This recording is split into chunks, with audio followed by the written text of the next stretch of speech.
Kisah Suwaid bin Muqarrin, yang gugur bersama 4 orang saudaranya. Suwaid bin Muqarrin adalah salah satu sahabat Nabi Muhammad SAW yang berasal dari suku Muzainah, sebuah suku Badui yang tinggal di dekat Madinah. Beliau memiliki 6 saudara sebapak yang juga termasuk sahabat, yaitu An-Nu'man, Abu, Aid, Abdullah, Amr, Umar, dan Ubaid. Mereka semua masuk Islam pada tahun ke-5 Hijriah, ketika datang bersama 400 pasukan berkuda untuk menemui Rasulullah SAW. Mereka berbayat kepada beliau dan ikut dalam berbagai peperangan, seperti Handak, Khaybar, Hunain, dan lain-lain.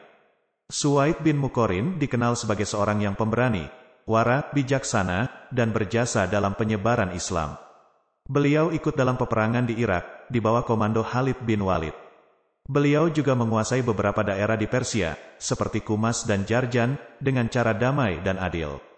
Beliau membuat perjanjian dengan Raja Jarjan, yang disetujui oleh Umar bin Khattab, khalifah saat itu. Beliau juga memerangi orang-orang Khawarij, yang menyimpang dari ajaran Islam. Salah satu kisah yang menunjukkan keberanian dan kesetiaan Suwaid bin Muqarrin adalah ketika beliau terlibat dalam peperangan Nahawan, yang disebut sebagai kunci kemenangan oleh Rasulullah.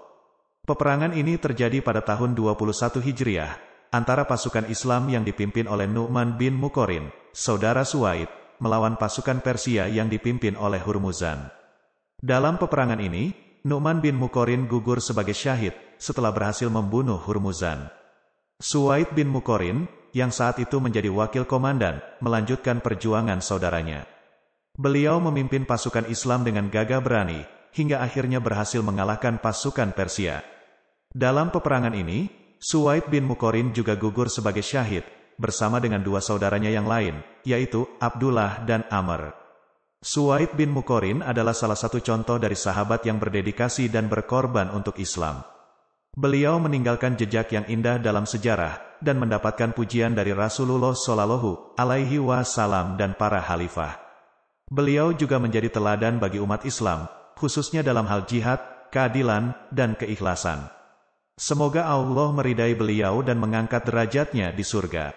Amin.